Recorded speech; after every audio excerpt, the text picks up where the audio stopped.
अमृत phase 2 के तहत घर घर नर्मदा जल पहुंचाने को लेकर जबलपुर महापौर जगत बहादुर सिंह अन्नू निर्माणाधीन कार्य का निरीक्षण करने पहुंचे। इस दौरान उन्होंने बताया कि अमृत फेज 2 का कार्य 312 करोड़ रुपए से शुरू हो चुका है, जिसमें ललपुर से भोंगाद्वार और रांची तक पाइपलाइन डाली जाएगी, जिसमें लगभग 412 किलोमीटर की पाइपलाइन बिछाई जा रही है।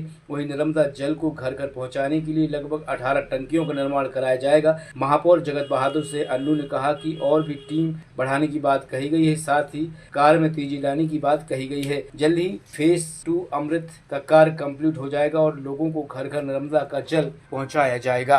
अमृत फेज 2 में हर घर नर्मदा जल पहुंचाने का जो कार्य है 312 करोड़ रुपए की राशि से चालू हो गया था, उसकी आज हम लोग निरीक्षण करने आए थे।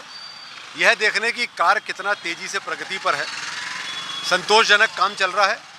और भी टीमें बढ़ाने के लिए बोला गया है और भी काम तेज़ी से बढ़ाने को बोला गया है। आपने ग्वारी घाट और सारे क्षेत्रों में देखा होगा, ललपुर प्लांट से वहाँ माँ नर्मदा से इंटेक वेल बन रहा है और वहाँ से ये पाइपलाइन भोंगाद्वार पे भी जाएगी और रांझी के हमारा जो प्लांट है वहाँ पे भी जाएगी और फिर 18 टंकियाँ बनेंगी।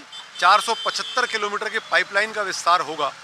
बहुत हाई क्वालिटी के पाइप्स और सारे, जैसा आपने देखा, ये लगाए जा रहे हैं और एक साल में हम लोग ये प्रयास कर रहे हैं कि अगले वर्ष कैसे भी करके हर घर पे हम लोग नर्मदा जल, पर्याप्त और स्वच्छ नर्मदा जल अगले वर्ष हमारे जबलपुर शहर को मिले।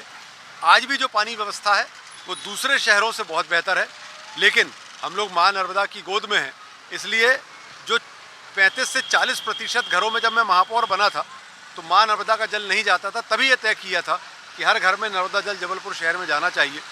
5 से 10% की हम लोगों ने बढ़ोतरी की है, कुछ टंकियाँ नई बनाई हैं और कुछ पानी का मैनेजमेंट किया है। उससे बाकी अमृत 2 के बाद 3.25 लाख घरों में माँ नर्मदा का जल, पर्याप्त स्वच्छ जल पहुँचेगा।